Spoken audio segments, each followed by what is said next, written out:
کیونکہ ہمیں ایک خاص ٹیمپریچر تک برداشت کرنے کی صلاحیت ہوتی ہے منہ میں. اسی طرح فوڈ پائپ میں بھی ایسیڈیٹی کو برداشت کرنے کی صلاحیت نہیں ہوتی، اور جب آتا ہے ایسڈ فوڈ پائپ میں تو اس سے پھر ہمیں یہ سمٹم شروع ہوتے ہیں. اور اگر یہ کانسٹنٹلی اریٹیشن ہوتی رہے شروع ہو جاتی ہے، سیویرٹی ہوتی ہے، بہت مائل بھی ہو جاتی ہے، اور پھر اگر یہ سلسلہ چلتا رہے تو پھر آہستہ آہستہ بہت سیویئر ہو جاتی ہے. میں آپ کو اس کا آئیڈیا دینے کے لیے اگلی سلائڈس میں کچھ تصویریں بھی دکھاؤں گا. پھر ایک کنڈیشن ہوتی ہے خاص طور پہ یہاں پہ ویسٹرن ورلڈ میں، یہ بیرٹس ایسوفیگس کہتے ہیں. اس میں یہ ہوتا ہے کہ کافی عرصے کے بعد جو ہے جب ایسڈ آتا رہتا ہے تو جو فوڈ پائپ کی جو لائننگ ہے وہ تھوڑی اپنے اندر چینجز شروع کر دیتی ہے اڈاپٹ کرنے کے لیے. تو اسٹامک کی لائننگ کے جو چینجز ہیں وہ اس میں شروع ہو جاتی ہیں، اور ایونچولی وہ ایون دیکھتے میں بھی ایسا لگتا ہے کہ اسٹامک کی لائننگ کی کلر کی ہو جاتی ہے. تو وہ جو حصہ ہوتا ہے اس کو ہم بیرٹس کہتے ہیں. تو بیرٹس کی امپورٹنس یہ ہوتی ہے کہ حالانکہ یہ پاکستان میں تو بہت کم ہے لیکن ویسٹرن ورلڈ میں زیادہ، لیکن یہ ایک بہت ہی امپورٹنٹ کمپلیکیشن ہے. اس کا وجہ یہ ہوتی ہے کہ اس میں بیرٹس میں عام جو لائننگ ہوتی ہے اس کے مقابلے میں تھوڑا سا کینسر کا رسک بڑھ جاتا ہے. اور خاص طور پہ ویسٹرن ورلڈ میں بیرٹس جو ہے یہ کافی امپورٹنٹ رسک فیکٹرز ہے ایسوفیگس فوڈ پائپ کے کینسر کے لیے. تو اگر بیٹس ہو تو پھر ہم لوگ اس کے لیے جو ہے وی وری، اور ہم اس میں پھر کینسر کے لیے جو ہے وہ ٹیسٹ کرتے ہیں. ایک اور کمپلیکیشن ہو جاتی ہے اگر بہت عرصے تک ایسوفیجائٹس اور سوزش چلتی رہے تو پھر وہ اتنی زیادہ ہوتی ہے کہ اسٹرکچر بننا شروع ہوتا ہے. اسٹرکچر کا مطلب ہے کہ جو فوڈ پائپ کی جو نالی ہے وہ تھوڑی تنگ ہونا شروع ہو جاتی ہے اس ایریا میں جہاں پہ بہت زیادہ سوزش ہوتی ہے، اور وہاں پہ مسل جو ہے وہ ان میں اسکارنگ شروع ہو جاتی ہے. جس طرح ایک طرح سے فائبروسس ہم اس کو کہتے ہیں، تو مسل جو ہے وہ وہاں پہ نہرا ہو جاتے ہیں لیومن. تو اتنا بعض اوقات اتنا زیادہ ہوتا ہے کہ مریض کو کھانا کھانے میں دقت ہوتی ہے، کھانا بلاک ہو جاتا ہے، اور وہ پھر واپس وہ الٹی کر دیتے ہیں کھانے کو. صرف سافٹ ڈائٹ فلوئڈ وغیرہ جو ہے وہ نیچے جا سکتا ہے اسٹرکچر سے. تو یہ ایک اور کمپلیکیشن ہے. ایک اور جو میں نے یہاں پہ ذکر کیا تھا کہ بیرٹس کی وجہ سے بہت ہی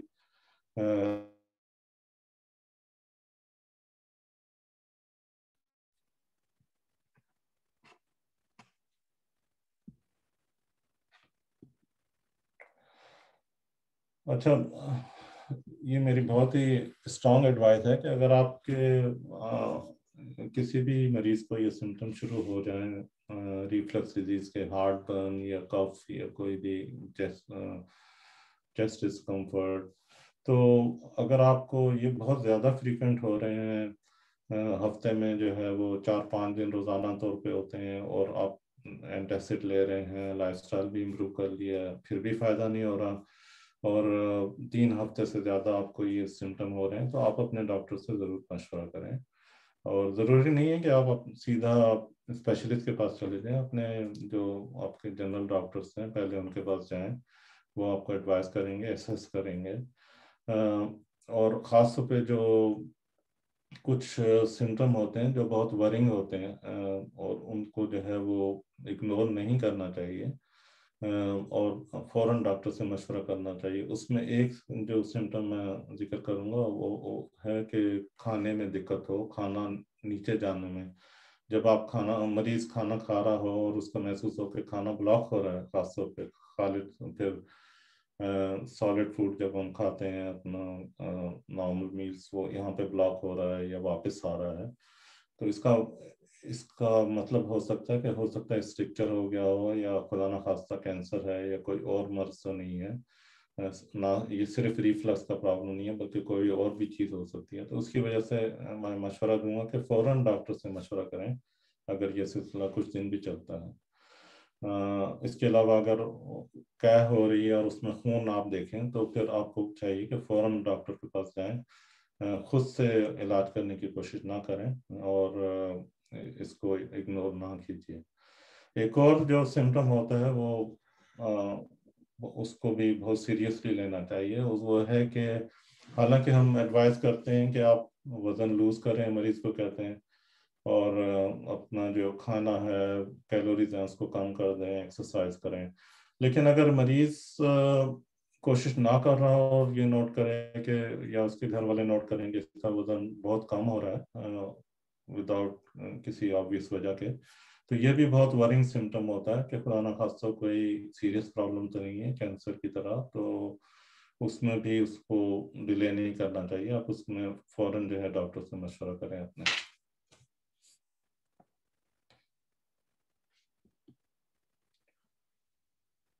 پھر ایک اسٹیج آئے گی کہ آپ ہم جیسے گیسٹرنٹرولوجسٹ کے پاس آپ کو کچھ مریض کو آنا پڑتا ہے جب آپ کے جنرل پریکٹیشنر اور سمجھتے ہیں کہ یہ جو ہے آپ کو فردر اسیسمنٹ کی اور ٹیسٹ کی ضرورت ہے، تو پھر وہ ہمارے پاس بھیجتے ہیں.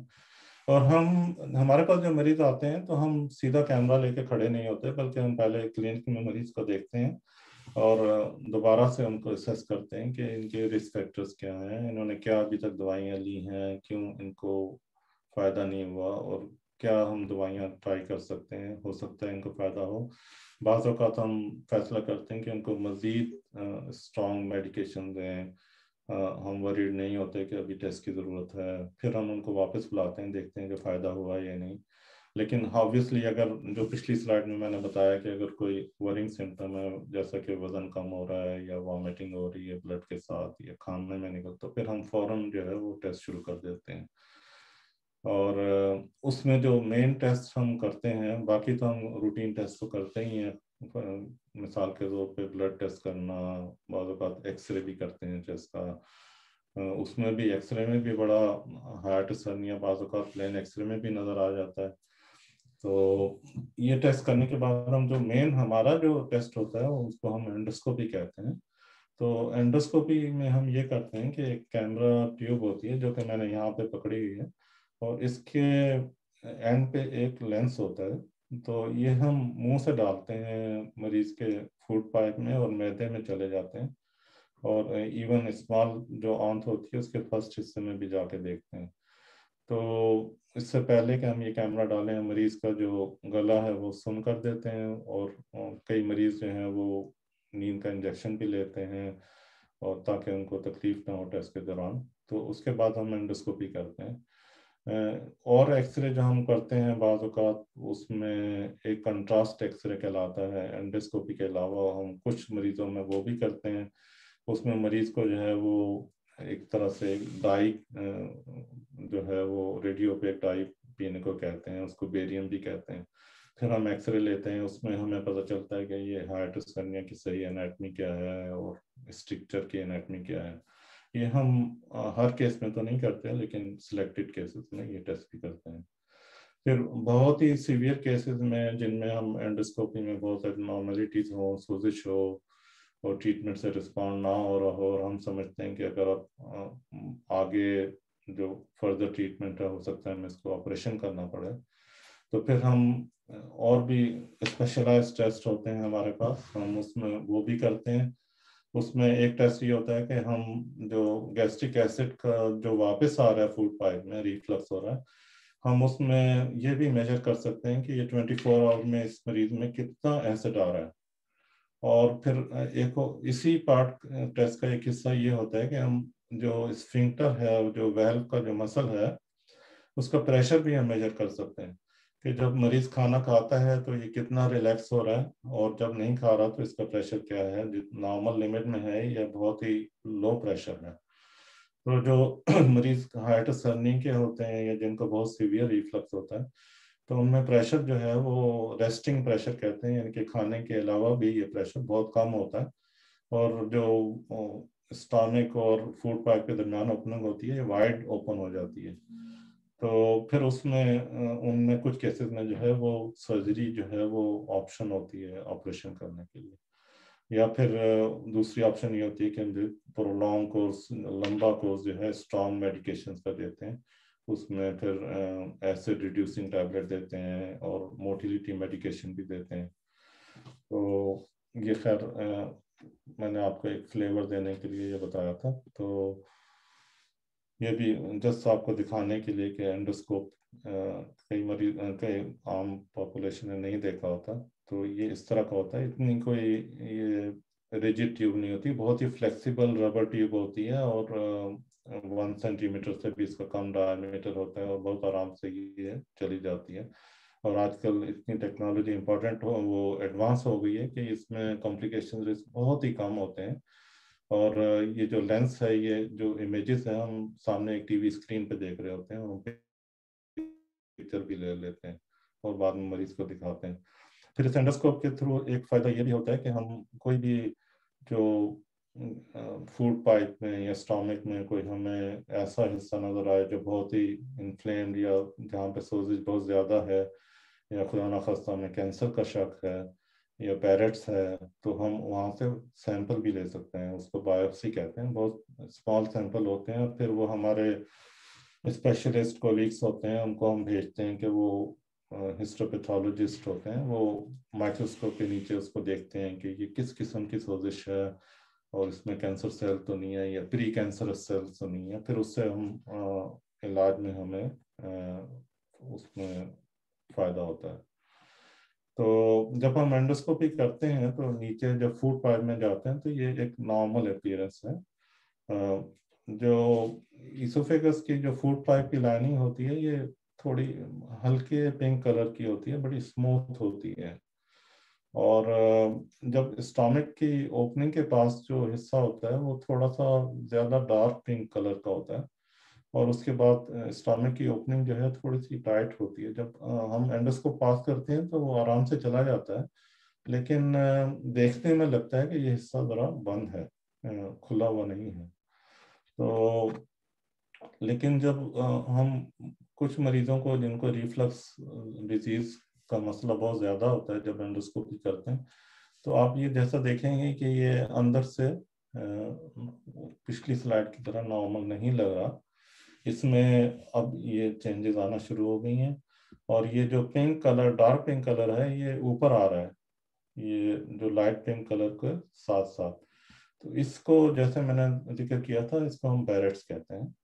تو اس کا مطلب یہ کہ جو ہماری جو فوڈ پائپ کی لائننگ ہے یہ اب چینج ہو رہی ہے. یہ ایسڈ کو برداشت کرنے کے لیے کوشش کریے کہ اسٹامک کی لائننگ کی طرح بن جائے. اور یہ بیرٹس جو ہے جیسے میں نے ذکر کیا کہ یہ ایک پری کینسرس کنڈیشن ہوتی ہے. تو جن مریضوں کو بیرٹس ہو جاتا ہے پھر ہم ان کو ریگولر انڈوسکوپی کرتے ہیں ہر 2 یا 3 سال کے بعد, اور ہم یہاں سے بایوپسی لیتے ہیں انڈوسکوپ سے, دیکھنے کے لیے کہ ان میں کوئی پری کینسرس سیل تو نہیں ہے, اور اگر ہوں تو پھر ہم اس کو ڈیل کرتے ہیں, کیونکہ مقصد یہی ہوتا ہے کہ اس سٹیج تک نہ آ جائے کہ کینسر شروع ہو جائے اور پھر علاج مشکل ہو جائے. تو انڈوسکوپی کا یہ فائدہ بھی ہوتا ہے کہ ہم یہ بیرٹس ڈائگنوز کر لیتے ہیں. اب یہ ایک مریض میرے پاس آیا تھا اس کی انڈوسکوپی کی, تو یہ دیکھیں اب اوپننگ کتنی وائڈ اوپن ہے. آپ جیسے پہلی سلائڈ میں دکھایا تھا کہ وہ ذرا کافی ٹائٹ تھی, یہاں پہ کھلی ہے, نیچے یہ ہائٹس ہرنیا نظر آ رہا ہے. یہاں پہ دیکھیں کتنی سوزش ہے, یہاں پہ السر بن گیا ہے, اور یہ اس کو جو ہے بہت انٹینسو ٹریٹمنٹ کی ضرورت ہے. ہم اسٹرانگ میڈیکیشن دیں گے اور بعض اوقات ہو سکتا ہے آپریشن بھی کرنا پڑے, مریض کے ریسپانس پہ ڈپینڈ کرتا ہے. یہ ایک اور کیس ہے سیم جیسے میں نے آپ کو بتایا, اوپننگ بہت وائڈ ہے, یہاں پہ زخم ہوئے ہیں, اور اس کو عام طور پہ جو اسٹرانگ میڈیکیشن سے یہ زخم ہیل ہو جاتے ہیں اور پیشنٹ کی لائف سٹائل سے سمپٹم بہتر ہو جاتے ہیں, بعض اوقات آپریشن کرنا پڑتا ہے. ایک اور کیس ہے, اس میں بھی کافی سوزش نظر آ رہی ہے جب ہم انڈوسکوپی کرتے ہیں.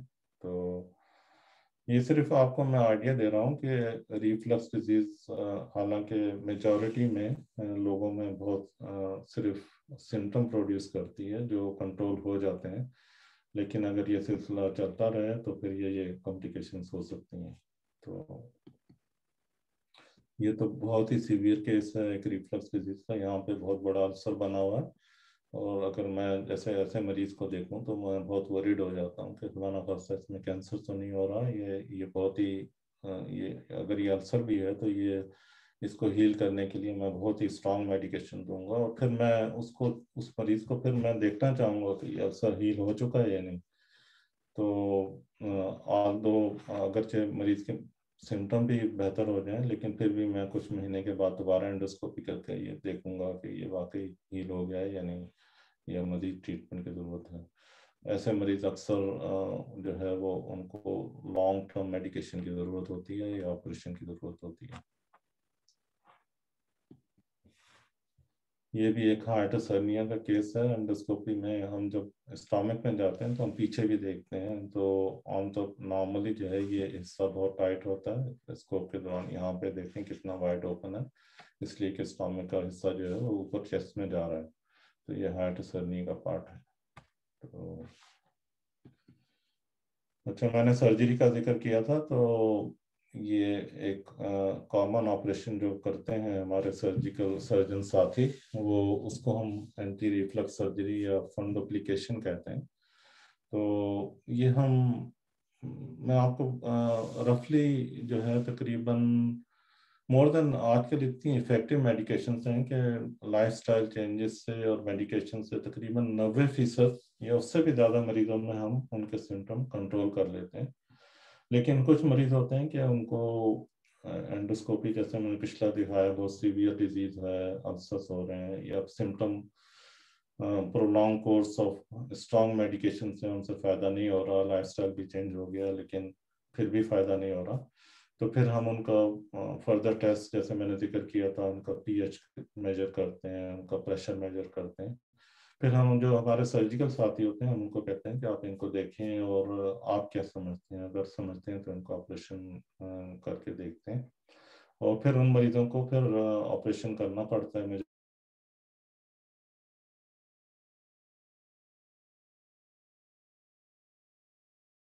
ویلو لوز ہوا ہوتا ہے، وہاں پہ آپریشن کر کے اس کو ٹائٹ کر دیتے ہیں۔ ایون اسٹامک کے اوپر کا پارٹ جو ہے، مسل جو ہے، اس کو ریپ کر کے وہاں پہ اسٹچ لگا دیتے ہیں۔ اور آج کل سرجری اتنی ایڈوانس ہو گئی ہے کہ اس کو کی ہول سرجری کہتے ہیں، یعنی کہ اسٹامک کو اوپن بھی، جو پیٹ کی جو ایبڈومینل وال ہے اس کو کٹ بھی نہیں ڈالتے، چھوٹا سا سوراخ کرتے ہیں اور اندر جا کے وہ ان کے پاس بھی، سرجن کے پاس بھی یہ کیمرے کی طرح کا انسٹرومنٹ ہوتا ہے، اندر جا کے وہ اس کو ریپ کر کے سٹچز لگا دیتے ہیں۔ تو اس کو ہم لیپروسکوپی کی ہول سرجری کہتے ہیں۔ تو یہ جو ہے لاسٹ ریسورٹ ہوتی ہے۔ تو آبویسلی ہر چیز کی کمپلیکیشنز بھی ہوتی ہیں، بعض وقت آپریشن بہت ہی اسمال پرسنٹیج لوگوں میں سرجری بھی نہیں کام کرتی، یا بعض اوقات اس کے مسائل بھی شروع ہو جاتے ہیں بعد میں۔ یہ جو ریپنگ ہے زیادہ ٹائٹ ہو جاتی ہے، پھر مریض کو کھانے میں دقت ہوتی ہے، تو ہم یہ بہت سوچ سمجھ کے فیصلہ کرنا پڑتا ہے کہ اس مریض کو واقعی فائدہ ہوگا یا نہیں۔ اور جب ہم کرواتے ہیں تو ایسے سرجن سے کرواتے ہیں جس کو کافی اس طرح کے آپریشن کرنے میں ایکسپیرینس ہوتا ہے، اور ان کے رزلٹ عام طور پہ اچھے ہوتے ہیں۔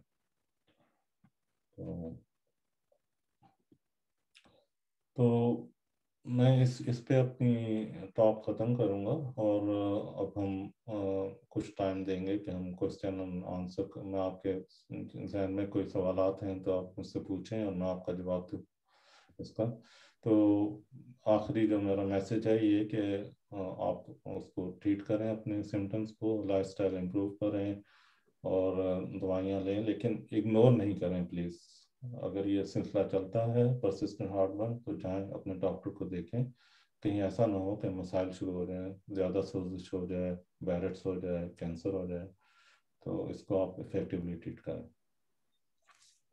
جزاک اللہ خیر ڈاکٹر عامر، آپ کی نالج میں تھوڑا بہت آپ نے اچھی طرح ایکسپلین کر دی چیزیں۔ خاص طور پہ جو چیز مجھے پسند آئی کہ آپ نے انگلش کو اردو میں بھی ٹرانسلیٹ کیا تاکہ لوگوں کو سمجھنے میں اور آسانی ہو جائے۔ میں نے کوشش کی تھی، بس کچھ سلائڈ میں رہ گیا تھا، کچھ ورڈنگ ایسی ہوتی ہیں کہ ان کے وہ ٹرانسلیشن اردو میں کچھ فٹ نہیں ہو رہی تھی، تو میں نے، لیکن میجورٹی ورڈز میں نے ٹرانسلیٹ کر لیے تھے۔ ہاں نہیں جزاک اللہ خیر۔ جو چیز مطلب میں نے ایک چیز جو خاصا ایمفسائز بھی کرنا چاہتا ہوں کہ ایک تو یہ جو اسمال میلز آپ نے ذکر کیا، دوسرا زیادہ دیر سے کھانا کھانے کا جو کانسیپٹ ہے، پاکستان میں تو چیز بہت ہی کامن ہے کہ لوگ 9 بجے 10 بجے کھانے کھا رہے ہوتے ہیں. جی جی، تو یہ بیڈ یہ ہیبٹ.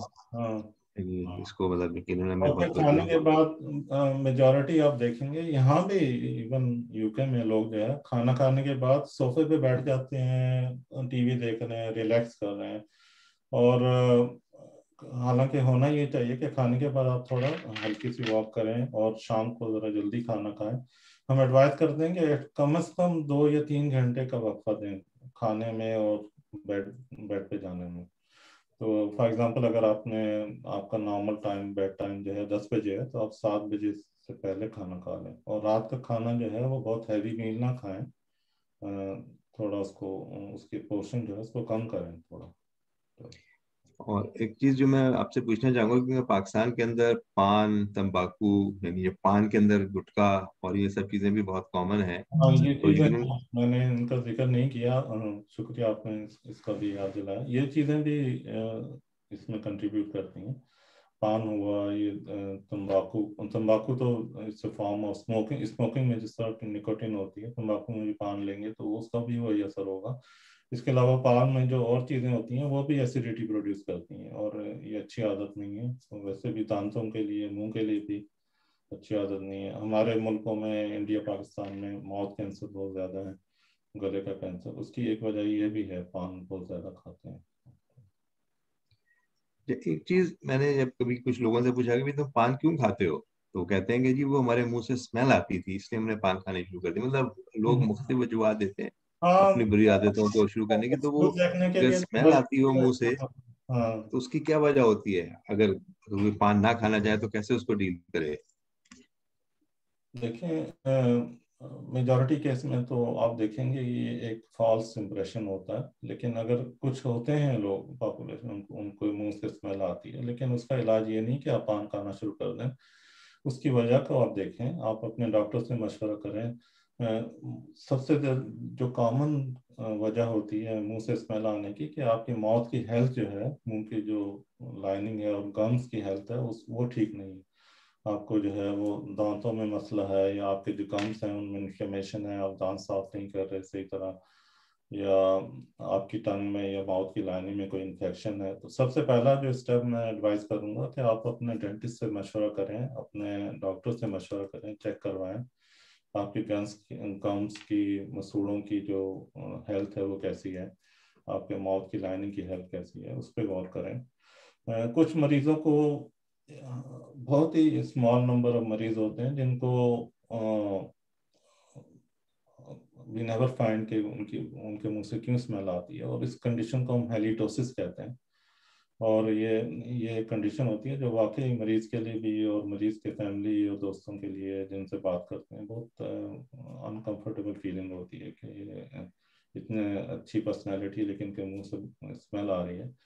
تو لیکن اس کا بھی یہ میں کہوں گا کہ پان کھانا جو ہے اس کا حل نہیں ہے، کیونکہ پان کے اپنے نقصانات ہیں. اس سے بہتر طریقہ ہوتا ہے کہ آپ ماؤتھ واشز یوز کریں، یا چنگمس آج کل جو ہیں وہ فریش ایئر فریش ٹائپ کی ہوتی ہیں، اس میں فلیورز وہ یوز کریں. چنگم کا ایک اور فائدہ میں آپ کو بتاؤں کہ چنگم جو ہے وہ اس میں جو اگر آپ چیو کرتے ہیں چنگم، تو اس سے ایک فائدہ یہ ہوتا ہے کہ آپ کا ماؤتھ میں سلائیوا پروڈکشن جو ہے، تھوک کی جو مقدار ہے وہ تھوڑی بڑھ جاتی ہے. جیسا میں نے ذکر کیا تھا کہ تھوک میں بھی اینٹی ایسڈ خاصیت ہوتی ہے، بفر کرتی ہے. اس کے علاوہ چنگم میں ایک کھانے سے یہ جو آپ کانسٹنٹلی اگر وہ کچھ ٹائم کے لیے آپ چیو کرتے ہیں تو اس سے جو فوڈ پائپ کی موٹیلیٹی بھی اثر پڑتا ہے، کھانے کو نیچے لے جانے میں جو ہے یہ زیادہ ہیلپ کرتی ہے. تو ہم کچھ لوگوں کو جو ہے یہ بھی مشورہ دیتے ہیں کہ آپ چنگم کھائیں، خاص طور پہ اگر ان کے منہ سے اسمیل آ رہی ہے یا کوئی مسئلہ ہے ان کو، یا منہ میں ڈرائنس فیل ہو رہی ہے، تو اس میں چنگم کا فائدہ ہوتا ہے. ایک اور سوال کرنا چاہ رہی ہیں یہ رکشی صاحبہ ہیں، کچھ پوچھیے سوال رکشی. جی السلام علیکم.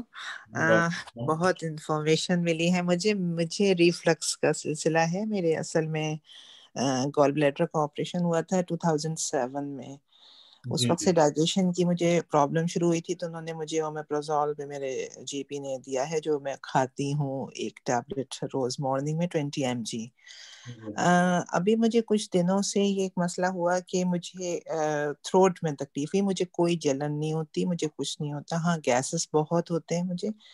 تو میں نے پھر اپنے جی پی سے کانٹیکٹ کیا تھا، خیر کافی دن بعد پھر مجھے انہوں نے ای این ٹی میں ریفر کیا، مجھے ای این ٹی نے دیکھا، مجھے کیمرہ بھی ڈالا، پھر میرا انہوں نے ایم آر آئی کروایا ڈائی کے ساتھ، تو انہوں نے کہا کہ نہیں آپ کا سب تھروٹ اور وہ سب چیزیں آپ کی بالکل نیک کا میرا ہوا ایم آر آئی، جی جی سب کچھ ٹھیک ہے، ریفلکس ہے، بس یہ مجھے کوئی جلن نہیں ہوتی، کچھ نہیں ہوتا، کھانے اللہ کا شکر الحمدللہ۔ لیکن مجھے جب ہاں یہ آپ نے ٹماٹر کی بات کی 100% میرے ساتھ یہی ہے کہ پہلے میں لیمن اور کچھ نہیں لے سکتی تھی، اب میں ٹماٹر بھی لیتی ہوں تو مجھے پرابلم ہوتی ہے، میں نے یہ سب چھوڑا اپنی ڈائٹ کو، میں نے وہ کیا، میں اب ٹھیک ہوں۔ اچھا ڈاکٹر جو ای این ٹی تھے انہوں نے مجھے کہا کہ آپ ایک اور اومیپرازول ایوننگ میں ایک اور لے لیں، ڈوز بڑھائیں تاکہ آپ کا یہ ریفلیکس ٹھیک ہو۔ وہ میں نے لیا، اس سے مجھے کانسٹیپیشن ہوئی بہت زیادہ، تو وہ پھر میں نے پھر اس کو سٹاپ کیا ہے، میں کبھی کبھی گیوسکون لیتی ہوں، کچھ ہوم ریمیڈیز۔ تو میں یہ پوچھنا چاہوں گی کہ کوئی آپ کی نظر میں کوئی سیریس چیز تو ایسی نہیں ہے، اس لیے کہ مجھے گیسز بہت بنتے ہیں، اور مجھے کوئی ایسی جنرلی اتنا کچھ نہیں ہوتا، ہاں تھوڑا سا انزائٹیز تو لائف ہوتی ہے، اور آپ کو پتہ ہے آج کل کا ماحول جو ہے ہمارے یہاں، میں لنڈن میں ہی رہتی ہوں، کہ جو ماحول چل رہا ہے اتنے سخت ہم بند ہیں پچھلے سال سے، تو انزائٹیز تو ہیں ہی۔ تو اس صورت میں مجھے کیا اور ایسی چیز مجھے بتائیں، اس لیے کہ مجھے جی پی بھی نے کہا کہ آپ کا بس یہ ہے آپ تھوڑا سا خیال رکھیں، اور تو کوئی بات نہیں ہے۔ تو میں آپ سے آپ زارے وہ ہیں فزیشین۔ ایسیڈیٹی اور ہارٹ برن یا سور تھروٹ اور کف جیسے ہم نے ذکر کیا، یہ سب ریفلکس سمٹم ہیں، اور آپ نے اگر آپ کو اومیپرازول ڈبل ڈوز سے بالکل ریلیف ہو رہا ہے تو دیٹس ویل اینڈ گڈ، اس کا مطلب ہے کہ یہ پوائنٹ آؤٹ کرتا ہے کہ ایسیڈیٹی کی وجہ سے آپ کو یہ سمٹم ہو رہے ہیں۔ اور لیکن جیسے اگر آپ کو پرولونگ پیریڈ کے لیے ہائی ڈوز اومیپرازول لینی پڑ رہی ہے، اور اگر آپ ہم کرتی ہیں آپ کو پھر شروع ہو جاتے ہیں یہ سمٹم، تو ای این ٹی والے جو انڈوسکوپی کرتے ہیں وہ ہماری انڈوسکوپی سے ڈفرینٹ ہوتی ہے، وہ صرف جو فوڈ پائپ اور ان کی انٹرنس اور گلے میں جو وینڈ پائپ ہے اس کی انٹرنس کو دیکھتے ہیں، تو وہاں پہ اگر ان کو سوزش نظر آتی ہے تو وہ سمجھ جاتے ہیں کہ ایسڈ کی وجہ سے ہو رہی ہے، لیکن اندر کیا حالات چل رہے ہیں نیچے وہ ان کو نہیں پتہ چلتا، وہ جب ہم گیسٹرنٹرولوجی سے انڈوسکوپی کرتے ہیں تو ہم نیچے جا کے دیکھتے ہیں۔ تو اگر آپ کے سمٹم جو ہیں وہ فلی کنٹرول نہیں ہے تو جیسے میں نے مشورہ دیا تھا کہ آپ بیسٹ آپشن یہ کہ آپ کسی گیسٹرو اسپیشلسٹ سے مشورہ کریں، ہو سکتا ہے آپ کو انڈوسکوپی کا مشورہ دیں اور انویسٹیگیٹ کرنے کے لیے۔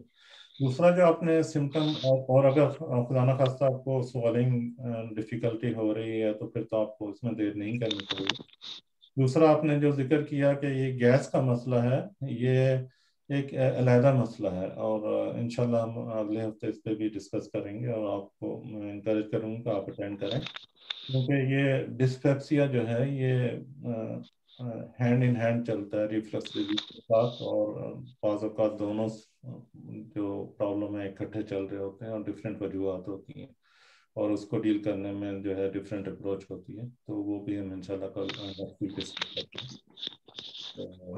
لیکن میں سوری ایک بات اور کہنا چاہوں گی، آپ تو یہی ہیں انگلینڈ میں، تو آپ تو جانتے ہیں کہ جی پی جب تک نہیں بھیجے گا ہم خود تو نہیں جا سکتے، اس لیے کہ پرائیویٹ تو ہمارے پاس انشورنس نہیں ہے۔ آپ انگلینڈ میں ہوتی ہیں؟ جی میں لندن میں ہی رہتی ہوں، جی ہاں۔ جی جی جی تو ہاں ان تک اپروچ کرنا سے کہ یہ بھی جو انہوں نے مجھے، جب مجھے تھروٹ میں دیکھیں تکلیف آج جیسے ہوتا تھا، تو جی پیز جو ہیں وہ جی پیز میں دو اپروچز ہوتی ہیں، ایک تو یہاں پہ یو کے میں جی پیز کو انسٹرکشنس ہیں کہ اگر تو کوئی ورنگ سمٹم ہے، اگر سوالنگ ڈیفیکلٹی ہو رہی ہے یا تو نہیں اگر بالکل ایسا کوئی ورنگ سمٹم ہو جس کو ہم ریڈ فلیگ سمٹم کہتے ہیں تو وہ ودن 2 ویک انڈوسکوپی کرواتے ہیں، ان کو چاہیے۔ لیکن ایک اور انڈیکیشن جو بنتی ہے انڈوسکوپی کرانے کی، وہ اگر آپ کے سمٹم پرولونگ چل رہے ہیں اور فائدہ نہیں ہو رہا اور ہائی ڈوز اومیپرازول آپ کو لینی پڑ رہی ہے اور آپ کم کرتی ہیں، پھر آپ کو سمٹم شروع ہو جاتے ہیں، تو پھر وہ جی پیز میں ضروری نہیں ہوتا کہ وہ آپ کو گیسٹرنٹرالوجسٹ کے پاس مشورے کے لیے بھیجیں. جی پیز کو یہ بھی اتھارٹی ہے کہ وہ ڈائریکٹلی بھیج سکتے ہیں انڈوسکوپی کے لیے ہمارے پاس. تو جب ریکویسٹ ہمارے پاس آتی ہے، ہم پڑھتے ہیں ریکویسٹ، تو اس میں لکھا ہوتا ہے کہ یہ مریض ہے، اس کو یہ اتنے عرصے سے سلسلہ چل رہا ہے، ہم نے یہ دوائیاں ٹرائی کی ہیں، فائدہ نہیں ہو رہا، تو پھر ہم بجائے اس کے کہ ان کو کلینک میں ری ایسیس کریں، ہم بعض اوقات ڈائریکٹ انڈوسکوپی کے لیے بک کر دیتے ہیں.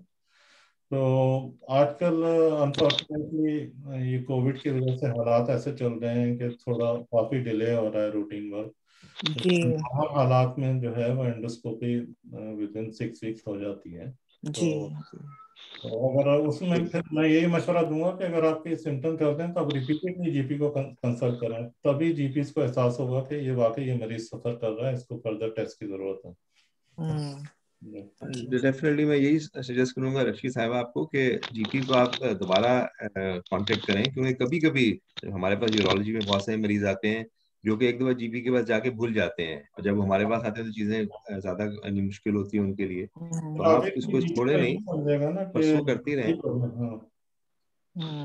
یہ زبیر صاحب، ڈاکٹر زبیر کوشچن کرنا چاہ رہے ہیں. جی جی جی السلام علیکم Aamir, thank you very much for an excellent talk. اور جیسے ضیاء بھائی نے کہا I should have taken some advice from you about یہ اردو میں لکھنے کی جو سلائڈ تھی، یہ بڑا اچھا آئیڈیا تھا آپ کا، تو دیٹ واز ویری گڈ. اور اچھا لگا آپ کی ٹاک سن کے، اور بڑے دنوں بعد آپ کو دیکھا. میں ہوپ یو آر ویل. ٹھیک ہے، ضیاء بھائی نے کہا تھا کہ ہماری جو نہیں، that was a good idea and I think future presenter might take that help as well. Anyway, ایک دو چیزیں میں نے پوچھنی تھیں جو کہ لوگوں کو بھی شاید اس میں تھوڑا ہو ان سوالوں سے.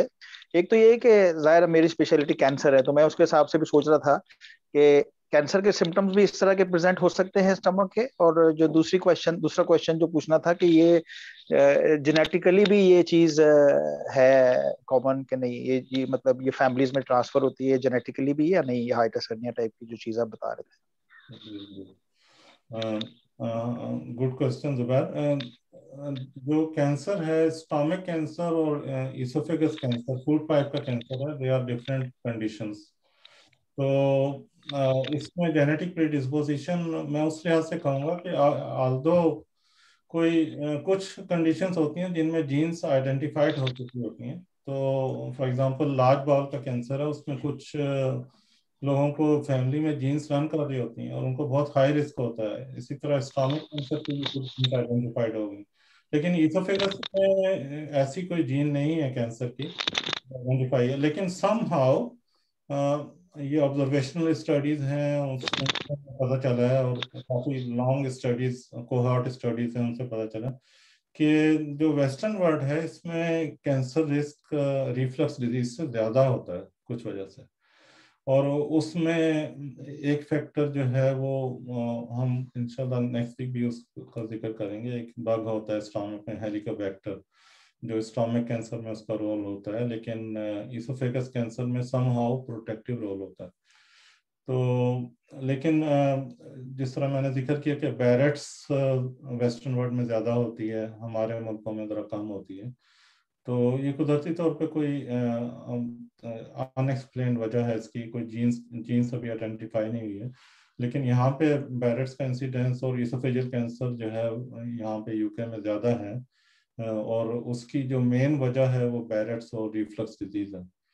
تو it's a 7th most common cause of cancer death in UK, oesophageal cancer. Basically میں یہ پوچھنا چاہ رہا تھا کہ یہ سمٹم جو آپ نے بتائے ہیں نا، ظاہر ہے کافی کامن ہے.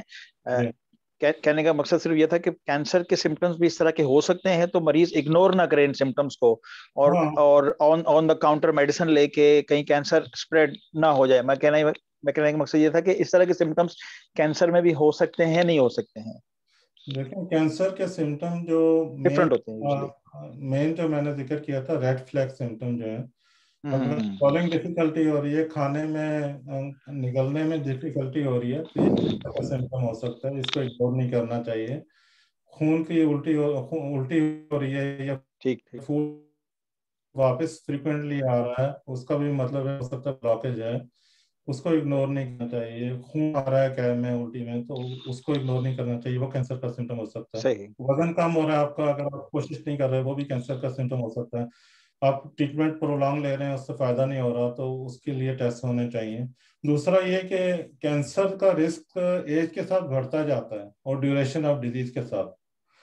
تو اب جیسے ہماری برٹش سوسائٹی کی گائیڈنس ہے کہ اگر نئے مریض آتے ہیں ایج آف 45 یا 50 سے اوپر کے, تو ان کو اگر یہ سمٹم ریفلکس پرولونگ چل رہا ہے تو ان کو انڈوسکوپی کی انڈیکیشن اسٹریٹ اوے بن جاتی ہے.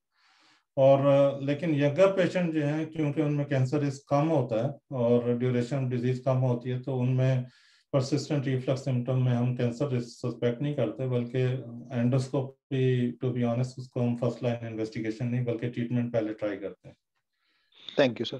لیکن مین چیز جو میں دوبارہ ایمفیسائز کروں گا کہ ریڈ فلیگ سمٹم جو ہیں ان کو اگنور نہ کریں پلیز. اگنور نہ. سوالنگ ڈیفیکلٹی, ویٹ لاس, خون کی الٹی.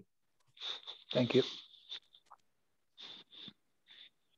السلام علیکم. وعلیکم السلام.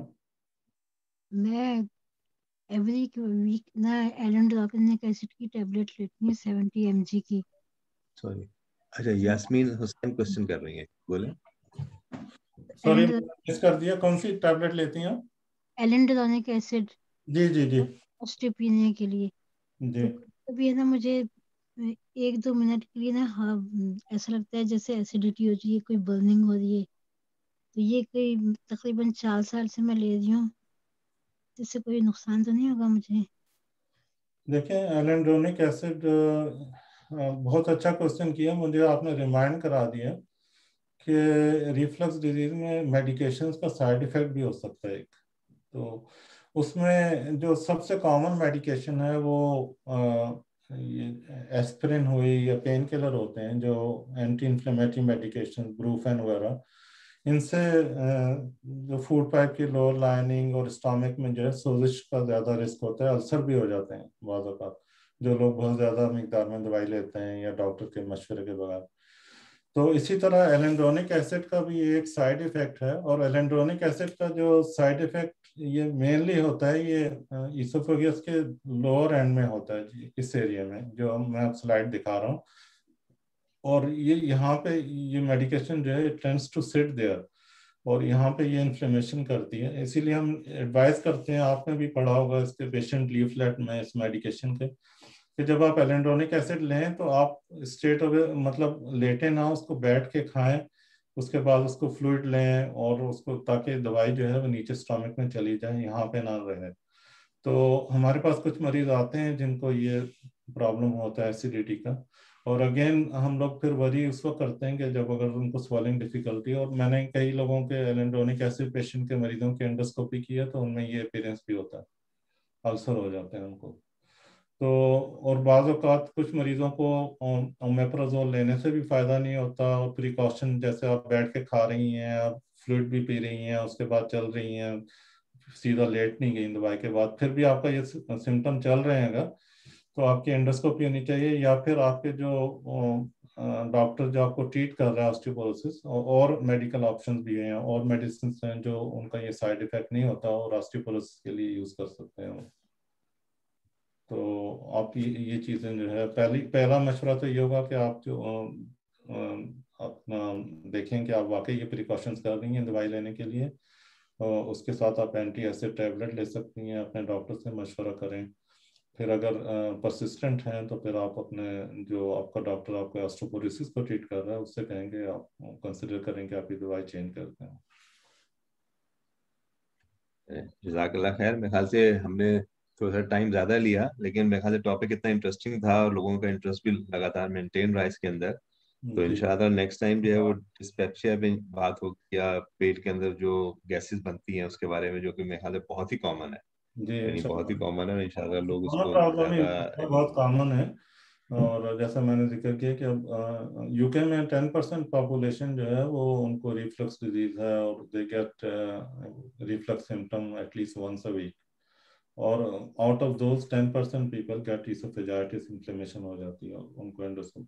تو اسی طرح میں سمجھتا ہوں پاکستان میں بھی یہ بہت کامن پرابلم ہے, اور اس کو اس کو جو ہے ڈیل کرنا چاہیے. جزاک اللہ خیر, بہت بہت شکریہ ان لوگوں کا بھی جنہوں نے جوائن کیا.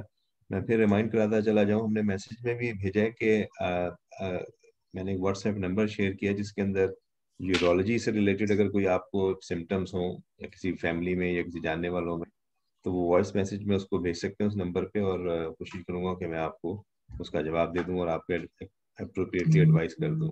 یہ بالکل فری سروس ہے اور آپ اس کو یوز کر سکتے ہیں. اور اس کے علاوہ سیٹرڈے اور سنڈے کو جو ہے فری کنسلٹیشن بھی کرتا ہوں میں, لیکن وائس میسج کر دیے, میسج سے آپ کو جلدی جواب مل جائے گا اور آپ کو پرابلم جو ہے وہ جلدی ہم ٹیکل کر سکیں گے. جزاک اللہ خیر, بہت بہت شکریہ ڈاکٹر عامر. اللہ حافظ, انشاءاللہ نیکسٹ ویک بات ہوگی.